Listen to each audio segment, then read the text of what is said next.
Valencia Enclaves, located in Barangay Navarro, General Trias, Cavite, just 40 minutes away from PTEX Terminal and Naiya Road through Cavitex Expressway, and 3 kilometers away to the biggest SM in Calabarzon, SM General Trias.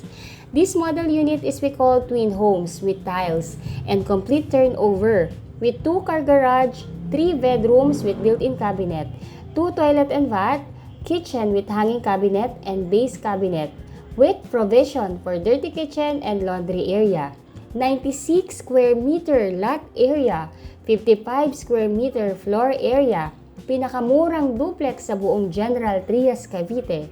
Turnover next year 2027, first to second quarter. Few units left, grab your chance, reserve your unit ASAP. If you are new to my channel, please do me a big favor. Please subscribe and hit the bell button found in the lower right of this video screen. Thank you in advance and bless you! Naghahanap ka ba ng bahay sa Cavite na hindi masikip ang lote, complete finish na, magandang community at swak pa sa budget? Paano kung sabihin ko po sa inyo na sa halagang 4.4 million, hindi lang townhouse ang makukuha ninyo? Makakakuha na po kayo ng twin homes na may 96 square meter lot area, na may 2-car garage, 3 bedrooms with built-in cabinets, may 2 toilet and bath, complete finish na as in may tiles na, at nasa isa pang pinakamabilis na umuunlad na lungsod which is the Cavite o General Trias. At kung OFW ka at gusto mong magkaroon ng sariling bahay sa Pilipinas habang nasa abroad ka, panoorin mo ang video ko hanggang dulo dahil ipapakita ko po sa inyo kung bakit isa ito sa pinakamagandang investment ngayong year 2026. Hello everyone! So again, this is Miss C. Carranza, licensed real estate broker based in Cavite, and right now, pinapakita ko na po sa inyo yung actual na sample na turnover namin ng unit na twin homes dito sa Valencia Enclaves. As you can see, sobrang laki ng lote, nakaka-inlove. This is a 96 square meter lot area. And pag tinurn over sa inyo to, sobrang daming possibility na pwede nyong gawin sa ganto kalaking lote. You can extend additional room sa baba or maglagay ng playground, maglagay ng gazebo, maglagay ng outdoor dining, at higit sa lahat, pinakamahalaga sa mga daddy, additional car park. So ngayon, andito na po tayo sa loob ng ating twin home. So as you can see, ito po yung ating dining area. Yung buong ground floor po, naka 60 by 60 high gloss ceramic tiles, and ganto kaganda, ganto kalawak, and ang daming bintana. Then this is the dining area. Then ito naman po yung ating kitchen area. Yung ating kitchen area, as you can see, meron na po itong cabinets, meron na tayong kitchen counter, may hanging cabinet. So ganto na po siya kaganda, and may base cabinet pa tayo. Yun po yung kagandahan dito sa twin homes. Pagka tinurn over sa inyo to, full pack, as in lilipatan nyo na lang. Kahit hindi pa nga kayo magpag-gate kasi sobrang secured ng community, hindi kayo mag-aalala. Ngayon, ito naman po yung entry-exit papunta po dito sa garahe. Naka-sliding door po tayo. Sa likod po, may 3 meters na setback na pwede nyong gamitin as extension for your additional kitchen or service area or laundry area. Ganito po kalawak, ganito po kalaki. At kagandahan pa po yung garahe ninyo, hindi na siya kalahati kasi as you can see dito sa video, kalahati lang. Ngayon po, pag tinurn over, buong garahe may sementado na. Ayun po, so dito sa baba, we have your dining, your kitchen, and your living area, and 1 toilet and bath. As you can see, ito po yung ating toilet and bath. Complete fixtures with tiles na rin po yan. As in, kung ano po yung nakita ninyo dito sa vlog ko, ganito rin po yung exact na marireceive ninyo upon turnover. Then sa ilalim ng inyong stairs, merong provision para sa storage area. You can use that. Pwede nyo lagyan ng cabinet. Then, ito naman yung ating breaker for the electrical. And then, yung ating stairs, ito po ay gawa sa metal frame or metal handrails. Then, naka-wood planks po to or naka-wood stairs. Then, naka-cathedral window pa po kayo to ensure better lighting and ventilation. Ang kagandahan pa dito, yung buong second floor po, napaka-elegante. Naka-wood tiles po kayo. All bedrooms, 3 bedrooms po, lahat may built-in cabinet and provision for aircon. And meron pa po tayo ditong isa pang toilet and bath, and complete fixtures na rin po yon. Please watch till end po. I-discuss ko po sa inyo yung complete details ng computation nito, pati yung complete list of requirement as OFW na wala sa Pilipinas, at paano yung process kung paano po kayo makakakuha. Ayun po, so bigyan ko na po kayo ng at least ng idea about dito sa ating project. So Valencia Enclaves is composed po ng 3 phases, which is the south face and the north face, and itong latest which is the east face. Itong south and north face po is already sold out and marami na pong masasayang pamilya na nakatira po doon ngayon.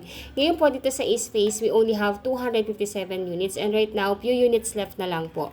So, ganun po kabenta dito kasi right now po, yung mga neighboring na subdivision dito with Valencia Enclaves is medyo masyado nang mataas yung mga price point nila. Umaabot na sila ng 7 million and up. And right now, ang may pinaka-affordable na offer ngayon dito sa General Trias Cavite is itong si Valencia Enclaves. Kaya yung mga client po namin na supposedly na doon magre-reserve sa mga neighboring na subdivision, dito po pumupunta kasi number one po, lahat po ng accessibility na kayang access din ng mga nababanggit kong subdivision like si Lancaster New City, si Maple Grove, and yung other and River Park is actually na-access din ng ating Valencia Enclave. So, ganun po kaganda yung accessibility. Ang pinaka-main na highway po natin dito actually is si Cavitex Expressway and pati si SLEX po or si CALA-X kasi nga po nasa labas lang po ng ating subdivision. Si SM General Trias po which is the biggest SM dito sa Calabarzon is around 3 kilometers lang. So meaning to say kung ganun po, kung nandito yung pinakamalaking SM sa Calabarzon, pati yung mga infrastructure na si Cavitex at CALA-X, meaning to say, the future is in Cavite. Kaya majority of our client, ang gustong-gusto nilang kuhanan ng bahay po, especially sa mga OFW, ang gusto nilang location is General Trias Cavite. Paglabas po ng subdivision natin, mga around 100 meters na walk lang po. May katabi na tayong hospital which is the Mama Rachel's Hospital. Then katapat po nun is yung ating Bethel Academy and yung Samuel School. Then from there din po katapat lang din natin si Alpha Mart. Then mga around 5 minutes lang po nandun naman po tayo sa SM Hypermarket and Wet and Dry Market dito sa atin sa Barangay Navarro. So halos lahat kasi ng kailangan ng isang pamilya sa pang-araw-araw andito na po. Government school, private school, hospital, grocery, wet and dry market, even banking, malapit lang din po. Pati po yung, dahil nga katabi natin sa Lancaster New City, kung nakapag-research na rin kayo about them, meron na po ditong transport hub na pwede nating masakyan diretso papuntang PTEX Terminal. And from PTEX, meron po dong sakayan na rin papunta dito sa may Lancaster. And from nandun na kayo sa terminal hub ng Lancaster, magpahatid lang din po kayo sa mga e-bike po na na bumabiyahe. Sabihin nyo lang na ibaba po kayo sa pace ninyo dito sa Valencia Enclaves. Sobrang easy access po and mas maganda rin po kung meron din po kayong sariling service kasi mas ma-enjoy ninyo yung mga road networks natin na nandito.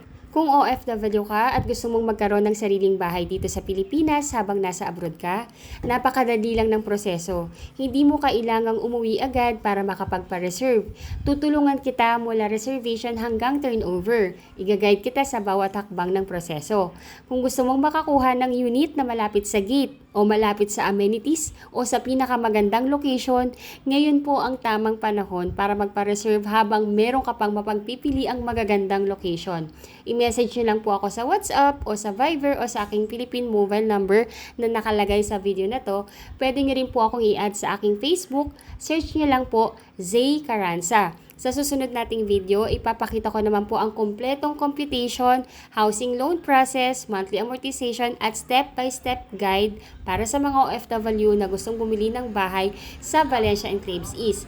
Again, ako po si Ms. Zay Caranza. Maraming salamat po sa panonood. God bless, stay safe at magkita-kita po tayo sa aking susunod na property tour.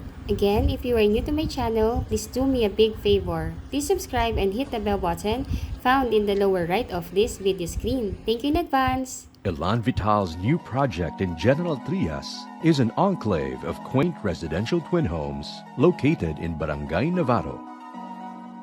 A 30-minute drive from Parañaque Integrated Terminal Exchange, Valencia is offering easy access to and from Metro Manila via Rojas Boulevard and Cavitex. To get there, start driving via Rojas Boulevard and enter straight to Cavitex.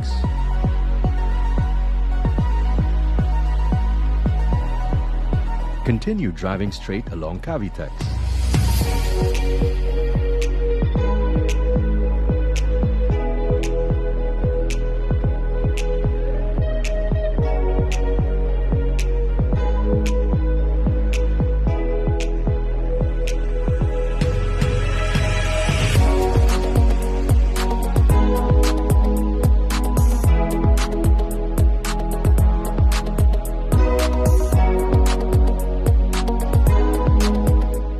Binakayan Kawit Toll Plaza, stay on your left. Merge and continue driving straight to reach the Tirona Highway Junction. Cross the junction and drive straight to Antero Soriano Highway. The Cavite Economic Zone can be found along Antero Soriano Highway. Continue driving straight until you reach Robinson's Place, General Trias.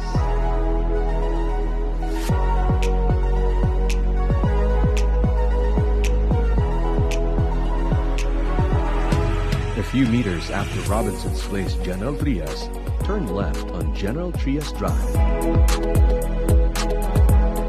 Continue driving straight onto Arnaldo Highway. Make a left on F. Manalo Street.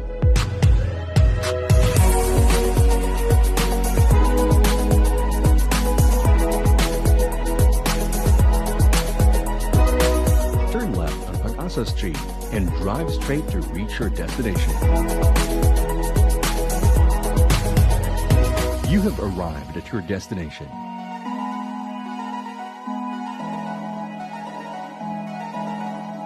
Valencia offers convenience of urban living with easy access to the metro. Everything you need is within a few minutes' drive, giving you a home that makes you enjoy your active lifestyle.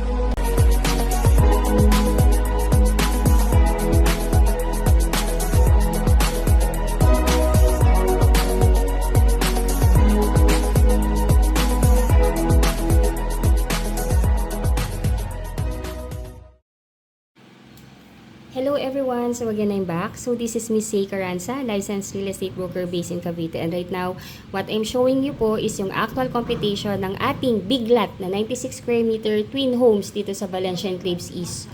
Ayun po. So, kung ano po yung napanood ninyo sa vlog ko, ganun na rin po yung sample ng actual na turnover na marireceive ninyo. So, again, this is a 96 square meter lot area po. Then, the floor area is 55 square meter. Yung total contract price po nito is 4,613,000. Pero good news, nagbigay po kasi ng discount yung ating developer na 200,000. Ngayon po, ang magiging net na total contract price na lang natin is 4,413,000. Then the miscellaneous fee po is 408,900 din. I-inclusive na po ito sa loan. Dito po, sa miscellaneous fee, inclusive po dito yung title transfer, bank charges, and government taxes. Ngayon po, we are running a promo po. Actually, we don't need a reservation fee. So, para ma-reserve niyo yung unit, kailangan nyo lang magbayad ng first monthly down payment niyo. Yung down payment po kasi natin is only actually a total of 100,000. Then, pwede nyo po itong bayaran for 5 months to pay. So, that will be 20,000 per month. So, para ma-reserve ninyo yung unit, dahil since wala nga pong reservation fee, kailangan nyo lang bayaran yung first month ng inyong monthly down payment, which is only 20,000. Then the rest, na 80,000 na remaining, you can pay it for 4 months to pay. And po, by the way po, we are running a promo po. This is an exclusive na promo sa team ko lang po. Brokers promo po ito. Kung yung down payment niyo is kaya ninyong i-cash within the period of 30 days from the time being na nag-deposit kayo ng first month, makaka-avail po kayo ng free aircon. Ayun, so, ang dami na namin promo na binibigay para po to help you out na mas makapag-isip and makita ninyo na aside sa napakaganda ng property at yung location, ang ganda pa ng mga binibigay na promo at freebies. Ayun, so you will have your 200,000 discount, no reservation fee, plus may aircon ka pa. Upon turnover po yun ha, hindi po yun upon the payment. Ayun po. So, ayun po. So, ngayon po, after ninyong mabayaran yung down payment, since this is a pre-selling and the turnover is next year 2027, first to second quarter, iintayin po muna nating matapos yung bahay. Once tapos na po yung bahay, ipapasok na po or i-apply na ng bank, ng developer natin ito sa housing loan, which is pinapasok po yung ating housing loan application sa mga banks na accredited sa amin, which is the BDO, the PNB, the Security Bank, the RCBC, and China Bank. Ayun po. So, yun po yung mga banks na accredited sa developer natin. Ayun po. So, no need na kayo mag-apply. Developer na po natin yun. Kailangan lang namin yung mga requirements ninyo, which I will discuss in a separate video. Ayun po. So, So after po ng down payment, stop payment na lang. Wala na po muna tayong gagawin. Iintay lang natin matapos yung house. Then, pag once tapos na yung bahay, dun pa lang ipapasok sa bank financing. So, right now, this video is recorded ng July, ano na ba? Katapusan na po ng July 2026. So, ang most probably, i-apply yung ating housing loan by next year, 2027. Mga first quarter po yan, bago mag-turnover. Ngayon po, pag may approval na, usually yung bank na nag-approve sa inyo, which kung sino man sa lahat ng banks na nabanggit ko, mag-i-email po yun directly sa email address na ilalagay ninyo sa email, sa reservation form. Kaya dapat po sa reservation form, yung email address ninyo, ilagay nyo po doon yung active na email. Kasi doon po mismo mag-i-email yung bank na nag-approve sa inyo. Ilalabas po nila doon yung contract doon sa email ninyo para mabasa ninyo and ma-review ninyo. Once okay po sa inyo yung terms and condition ng bank, replyan nyo lang po yung bank na nag-agree na kayo para ang gagawin po ng bank is mag-i-schedule na siya for the housing loan contract signing. If ever na OFW kayo at wala sa Pilipinas, and yun po hindi kayo available para makapirma nun, ang gagawin po kung sino yung tinalagani yung representative or SPA, siya yung pipirma in behalf ninyo. Ayun po. So, ayun po, once nakapag-loan contract signing na kayo or yung inyong representative dito sa Pilipinas, doon pa lang po mag-i-start yung inyong monthly amortization. So, you have your options for the monthly amortization. Conforme rin po ito sa edad ninyo tsaka sa salary. Ngayon po, yung maximum term natin is 25 years to pay, which is 36,443.70 centavos. Then yung required income po na dapat nalalabas dun sa Certificate of Employment or job contract, and payslip niyo is nag-gross kayo ng 121,474 pesos. Ayun po, if ever lang po na hindi po kayang i-declare na ito yung gross na kinikita sa COE or sa job contract and payslip, pwede po kayong magtalaga ng inyong co-borrower. Pwedeng immediate family member, like asawa, anak, or kapatid, or magulang, as long as they are working too.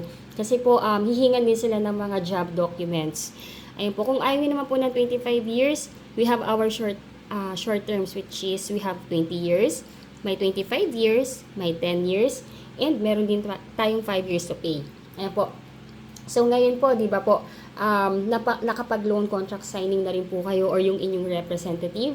Sunod po nun, hihintayin ng developer natin na i-loan release ng bangko yung loan contract ninyo sa developer. Then, pag na-receive na nila, hihingi sila ng 30 days para sa inspection and acceptance ninyo ng unit. And ayun po, kung hindi pa rin po kayo available by that time, pwedeng representative din naman po yung pumunta doon para mag-accept ng unit at mag-inspect.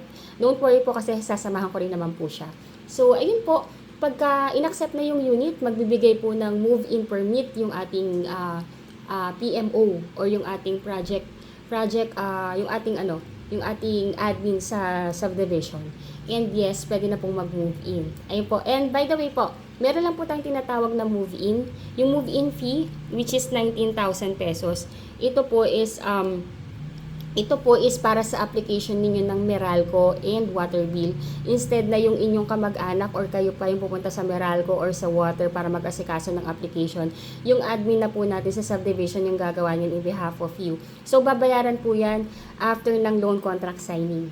Ayun po, so actually, madali lang po yung process ng pagkuha ng property natin dito sa Pilipinas. Easy as 1, 2, 3 lang po yan. So, number 1, kailangan nyo lang po akong i-contact para po at least need ko kasing makuha yung inyong email address para po ma-forward ko sa inyo reservation form, ma-fill upan nyo. Then, po-forward ko na rin sa inyo yung mapa para makita nyo na po or makapili na kayo ng best location para sa inyong family.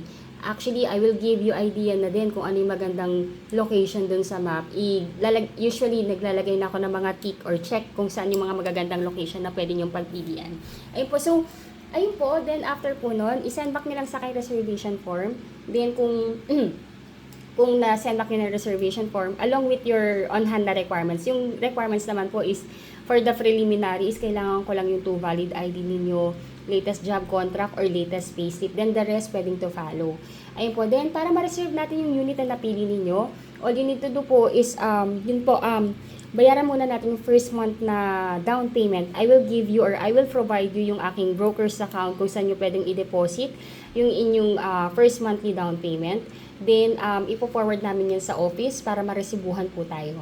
Then, next po nun, if ever naman po kung yung inyong representative is available naman na for tripping kinabukasan, let's do the tripping na and dun na po sila magbayad ng inyong first monthly down payment po para makuha din niya kaagad yung resibo and other documents na kailangan po ma-fill upan. Ayun po. So, ayun po. So, I hope po na nakatulong po sa inyo itong aking presentation para mas maintindihan po yung ating computation. Yung next po na video na ipe-present ko po sa inyo is yung mode of payment and then yung complete list of requirement as an OFW. Thank you po. Hello everyone. Ayun po, so I'm back. So what I'm showing you right now is yung mode of payment guide.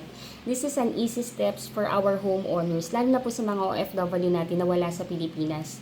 So ayun po, so we have two options po kasi para sa mode of payment, which is option 1 is the installment down payment, yung 5 months to pay na down payment po. And then yung second po is yung option 2, which is the full cash down payment. So let's discuss po muna yung option 1, which is the installment down payment, yung 5 months to pay. So number 1, first po, reserve your unit. Because we don't have reservation fee promo, yung first cash out ninyo na 20,000, which will serve as first monthly down payment. Ito po yung, kumbaga, yung magiging reservation doon sa unit nyo. Papasok na yung diretso dun sa first monthly down payment. So, ayun po.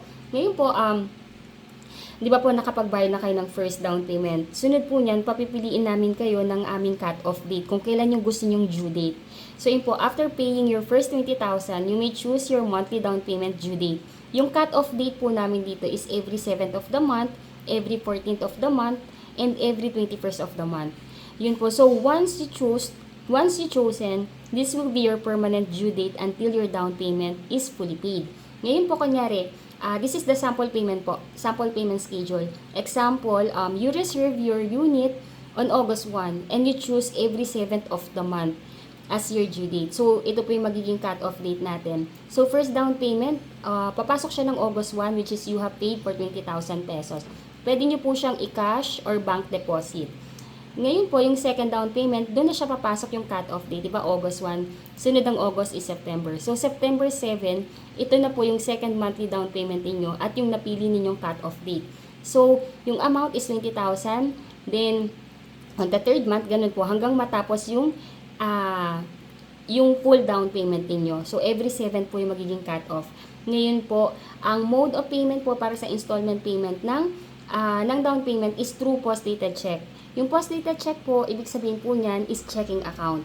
Mag-open po kayo ng checking account in any bank of choice or kung saan kayo depositor or kung saan kayo malapit na bank. Kung wala po kayo sa Pilipinas, ang mag-open po ng checking account ay yung inyong SPA or yung inyong magiging representative. Ayun po, so magre-release siya ng 4 na cheque na katumbas ng 4 months to pay na remaining para sa total down payment ninyo. Ayun, so pakita ko po yung sample ng checking account or ng post-dated check natin para you have the idea kung anong itsura niya tsaka kung anong sinusulat. Ngayon po, ito po yung example ng checking ng cheque. Nakalagay na po dapat doon or isusulat na ninyo yung pangalan ng developer natin, which is the pay to order is Raymulan Lands Inc. Then yung total amount or yung exact amount ng inyong monthly down payment, which is 20,000 pesos. Then dapat nakalagay na rin po yung date kung anong buwan nyo, kung para saang buwan ba yung cheque na to. Then pipirmahan ninyo. Again po, magre-release po kayo ng 4 na cheque para sa 4 na remaining na buwan na inyong pagbabayaran. Dapat may mga details na po yon. Ayun po, so ngayon po, sunod po niyan, kung ayaw niyo naman po ng na mag-open na ng checking account and kaya niyo naman ng bayaran yung 100,000 or kaya niyo naman ng bayaran yung remaining na 80,000 within the 30 days na nag-reserve kayo ng unit, hindi nyo na kailangan mag-open ng checking account. Ang gagawin na lang ng developer natin is mag-generate po sila ng BRN or Buyer's Reference Number. Actually, this is a bank account din na i-open ng developer natin sa bangko nila na si Asia United Bank. Ngayon po, pagka may BRN na, doon nyo na po ide-deposit yung remaining balance na 80,000 or yung buong 100,000. Ayun po, so mas pinipili po ito ng mga kliyente namin kasi number one nga po, napaka short term lang naman nababayaran yung down payment kung 4 months to pay na lang naman yung remaining. Kaya yung iba po, mas pinipili na lang nilang i-cash instead of installment. And of course po kasi sayang naman po, ma-avail niyo pa yung aircon if ever na i-cash niyo po yung down payment. Ayun po, so I hope po na nagkaroon kayo ng kaliwanagan sa mode of payment natin kasi this video, ginagawa ko po talaga siyang thoroughly explain kasi nga po, number one, I know na ang ating mga kababayang OFW at yung mga busy nating manggagawa dito sa Pilipinas, they don't have all the time para makapag-usap-usap tayo. So as much as possible, hanggang kaya kong i-explain and talagang dinidetalye ko lahat. In-explain ko na lahat sa isang video para pwede nyo rin i-review. Ayun po, sunod naman pong i-explain ko sa inyo is yung complete list of requirements natin para you would have the idea kung ano yung mga dapat nating i-prepare sa housing loan application natin. Again po, yung housing loan application natin, hindi naman na kayong gagawa niyan. Yung ating developer na po. Kailangan lang po namin yung inyong complete documents para po mapa-approve natin. And again po, after ng down payment natin stop payment na po muna tayo. Iintayin na lang natin matapos yung bahay. Then pagtapos na, ipapa-approve na yan ng ating developers sa mga banks na naka-accredit sa atin. Ayun po. So, easy as 1, 2, 3 lang po yung pagkuha ng bahay natin. Fill up the reservation form, pay your first monthly down payment, or then the remaining balance na 80,000, you can pay it within 30 days para ma-avail niyo yung promo na free aircon. And then after po niyan, stop payment, wala nang babayaran. Tapos, hintayin na lang approval. Then pagka-approve na, magsasign lang ng contract. Pagka-sign ng contract, magsisecure na tayo ng date for the inspection sa developer. Then after nun, you can move in na. Ayun, easy as 1, 2, 3 lang po. Thank you so much po. Yung sunod po is yung complete list of requirements. I hope nakakatulong po sa inyo itong aking explanation kasi as much as possible, I really want to deliver everything na talagang detalyado. Thank you po! Hello everyone! So again, I'm back. So itong pinapakita ko naman po sa inyo ay yung complete list of requirement as an OFW buyer na nais pong bumili ng bahay dito sa atin sa Pilipinas. So this is a standard po actually. Lahat ng developer, ganito rin po ang proseso. So number 1, ang requirement po through online reservation, kailangan ko po munang makuha ang inyong email address. Kailangan ko po maisend sa inyo yung reservation form. Filled out reservation forms, 2 valid ID with 2 specimen signature, then yung compliance po ng other documents kung hindi po natin siya maibibigay after ninyo ma-fill upan yung documents or yung reservation form is within 15 to 20 days upon reservation po. So number 1, since OFW po kayo nawala sa Pilipinas, kailangan nyo lamang po magtalaga ng inyong magiging representative or SPA na siyang kakatawan sa inyo sa pagkuha ng bahay. Siya po ang ititripping namin at pipirma sa mga documents in behalf po ninyo. Pag na-fill upan nyo na po yung reservation form, sunod po nun, ipo-forward ko na po sa inyo yung mapa ng unit na pagpipilian po ninyo. Then after po nun, isend back nyo po sa amin along with your requirements or your on-hand requirement para po ma-evaluate namin.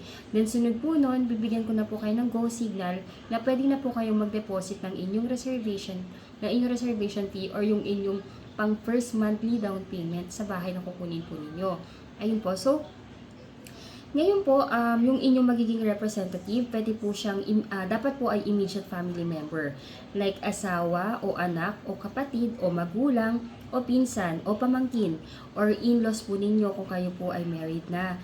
As long as kaipilido nyo pa po or ng inyong asawa na nag-iedad po sana ng 21 up to 60 years old. Hindi po allowed ang kaibigan, hindi rin po allowed ang broker. Ayun po, so hindi rin po kami kasama doon.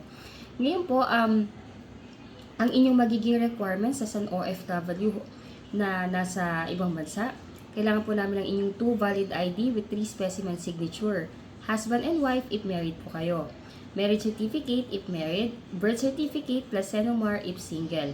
Number 3, 1x1 ID picture or ano na lang po, mag-selfie lang po kayo with white background. Husband and wife if married po kayo. Number 4, TIN ID, husband and wife if married. Itong TIN ID po is napaka-essential po kasi po gagamitin po ito para sa pagpapa-annotate ng inyong titulo. Kung wala pa po kayong TIN ID or TIN number lang ang meron, pwede na rin po yun. Pero if you have your TIN ID, mas better po. If ever po na wala po kayong TIN ID pa, pwede pong papuntahin yung inyong representative sa pinakamalapit na BIR branch para makuhanan po kayo ng inyong TIN ID. Ay po, or pwede rin po kayong mag-register sa BIR via online. I-search nyo lang po yung ORUS, then fill upan nyo lang po yung information na needed doon. Then si BIR or ORUS, magsasend po yun sa email ninyo ng inyong magiging PIN number na ibibigay nyo naman po sa amin para po ma-file as part of your requirements. The number 5, latest job contract or latest COE with compensation. Husband and wife po, ipares po kayong nag-work. The number 6, latest 3 months payslip. Husband and wife, ipares po kayong nag-work. And if married po kayo.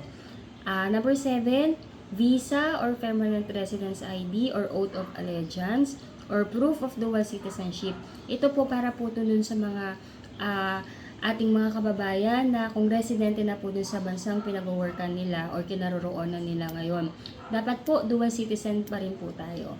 Then number 8, passport. Yung passport po ninyo, then scan nyo lang po yon, then pirmahan nyo po or lagay nyo ng 3 specimen signature dun sa print out. Then, kailangan din po namin ng inyong latest and arrival departure stamp sa inyong passport. Kung wala po kayong stamp sa passport, pwede yung e-ticket na lang po. The number 9 is SPA form or Special Power of Attorney form. Ito po ay mandatory requirements, isang katunayan or legal documents na nagsasabi na wala kayo sa Pilipinas at ino-authorize niyo po yung inyong magiging representative dito sa Pilipinas na kumatawan po sa inyo sa pagkuha ng bahay. Yung SPA form po, i-email ko po yan sa inyo kasabay ng reservation form para ma-fill upan nyo po. Then, signaturean nyo po ito. Then, dalhin nyo po sa pinakamalapit na Philippine Embassy kung saang bansa po kayo ngayon naroon para maipakonsularize ninyo. Pag napakonsularize na po, ipadala nyo po ito sa inyong magiging representative or SPA dito sa Pilipinas para mapirmahan din po niya. Once na pirmahan na po niya, pwede na po niya yung dalhin sa amin, sa opisina namin sa Valencia Enclaves or sa Estancia Enclaves, or kung busy man po siya, pwede naman po niyang ipa-LBC or ipa-Lala Move delivery na lang po. Ayun po. So, we have clients po pala na medyo nahihirapan daw pumunta sa Philippine Embassy kasi nga po, number 1 daw masyadong malayo, or maybe because busy or hindi lang talaga makakuha ng pagkakataon para makapagpa-consularize.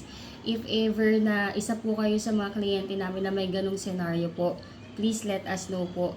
Tingnan po natin kung ano po yung pwede nating gawing paraan o solusyon dito sa Pilipinas. Just let us know kung ano po yung scenario o kung ano man po yung reason kung bakit hindi tayo makakapagpa-SPA. Ayun po. Then, yung requirements naman po ng inyong magiging representative, kailangan po namin ng kanyang 2 valid ID with 3 specimen signature. Number 2, latest POB or proof of billing like Meralco or water bill or internet bill na nakapangalan po sa kanya. Pero, kung meron po kayong proof of billing na nakapangalan sa inyo or sa inyong spouse, pwede nyo na lang po yung gamitin. Pero if ever na wala pong nakapangalan sa inyo at sa inyong representative, mag-attach na lang po siya ng barangay certificate na nagsasaad na doon po siya nakatira sa billing na na-declare po natin o pinorward sa amin sa opisina. Ayun po. So, ayun po. So, ito po yung complete list of requirement as an OFW na nais mong kumuha ng kanilang pangarap na bahay dito sa atin sa Valencia Enclaves. Sunod na ipapresent ko naman po sa inyo is yung mode of payment po. Para po alam nyo na po kung paano natin babayaran yung bahay na nakuha natin. Thank you po! At dito na po nagtatapos ang ating property tour ng Valencia Enclaves East. Sana ay nakatulong ang video na ito para mas makilala ninyo ang isa sa pinakamagandang investment at future home para sa inyong pamilya. Pre-selling pa lamang po ang Valencia Enclaves East, kaya ito yung pinakamagandang panahon para magpa-reserve habang marami pang available na premium location. Yung malapit po sa gate, yung malapit sa amenities, at yung sa pinakamagandang blocks ng subdivision. Huwag po nating hintayin maubos yung best location, lalo na kung ito naman na yung pangarap ng bahay. Message na po ako ngayon at tutulungan ko po kayong makuha ang unit na pinakabagay para sa inyong pamilya. At isa lang po ang paalala ko bago tayo magtapos, Ang pagbili ng bahay ay isa sa pinakamalaking investment sa buhay. Para sa inyong seguridad at peace of mind, siguraduhing licensed real estate broker ang inyong kausap. Huwag basta-basta magtitiwala sa kahit kanino. Piliin ang profesional na sumusunod sa ating resalo dahil ang pangarap ninyong bahay ay nararapat sa tamang gabay. Again, I'm Ms. Sei Carranza, licensed real estate broker, proudly helping Filipino families, especially our OFW, to turn their dream home into reality. Maraming salamat po sa panonood. God bless, stay safe, at magkita-kita po tayong muli sa susunod nating property tour.